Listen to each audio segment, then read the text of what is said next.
Well, inside and outside are not exclusive to museums. They're also specific to people. And each of us has many aspects to our lives and personalities and subjectivities and skills. And it is possible in a museum context, perhaps more than in many other contexts, to integrate all these many subjective aspects of oneself and also to accommodate many different disciplines. And it's that intersection between interdisciplinary practice and also the inclusion of all aspects of the self that is of interest to me. And this would be true for visitors who normally come to museums and those people who don't necessarily feel that the integrity of their person would be addressed inside a museum situation. So I feel that that the interdisciplinary aspect, which museums already do encompass in a very big way, that is to say, you have conservation department that does science, whether you're an art museum or a natural history museum. You have an interpretation department and an education department and a fundraising department. And there are many, many different disciplines and approaches to research and to practice inside a museum. And when the museum opens up to even further practices, which may come from the university, which may come from individual participants, you really have an interdisciplinary mix that can actually produce not just new knowledge, but new methods. And that is the thing that is exciting. That open out is the really exciting one if you're talking about inside and outside. Once you do that, it is more than likely that you will not only be including more people, but you will be attracting more people. The idea really is to include competences of individuals and also to include competences of individuals who are already there, those competences which are not necessarily incorporated. And you have to dig pretty deep for that because essentially these are existential questions.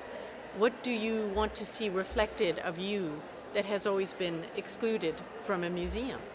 What do you want to contribute in your practice that could actually be something that until today there has been no space to practice inside your job as a museum professional? Or what practice can you bring in that actually would enrich and enlarge the museum as not just as a place to interpret, but as a kind of instrument in which to practice whatever it is that you know that you do best, that you would like to offer another person. Yeah, serviceable, able, enabling, and also empowered. Because when you offer something to another person, you also are empowering yourself. You are giving a gift, and you are receiving a collaborative experience. That is a very powerful thing for the meeting place that is a museum to be able to offer. And I think the other thing that interests me is the variety of ideas of research that have been discussed at this conference, because there are notions that are very discipline specific, for example, art history or cultural history. And then there is research that is about pedagogy. Then there is also other forms of research that are literally about the spatialization of time in an historical museum. So there are many different ways in which research takes place, and it's not always framed by a degree, by a diploma. And it's the opening out of museums to the multitude of different forms of research that means that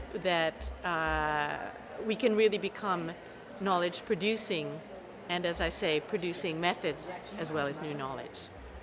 Well, of course, museums are constructed in a range of departments that have the idea behind them of a knowledge cascade.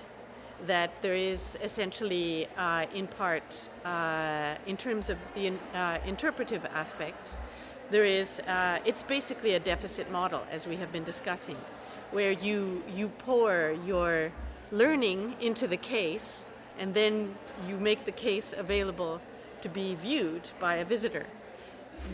You need a very different management structure, a very different composition to move from display to process, from transfer to exchange. Those are the moves that have to be made now. And I have to say that it's very far from exclusively an issue for Denmark. This is true for museums all over the world. And the thing that I've found most inspiring about Denmark is that there is an understanding that interdisciplinarity is the only way forward to resolve the kinds of very serious problems that we have at the moment, including things like climate change and so on. So if we are, you have the advantage in Denmark of already being open to the pragmatic ways in which interdisciplinarity can be supported and enabled. Getting it into museums is the next step, but you certainly already have that step, and that is further along than many other countries to my knowledge.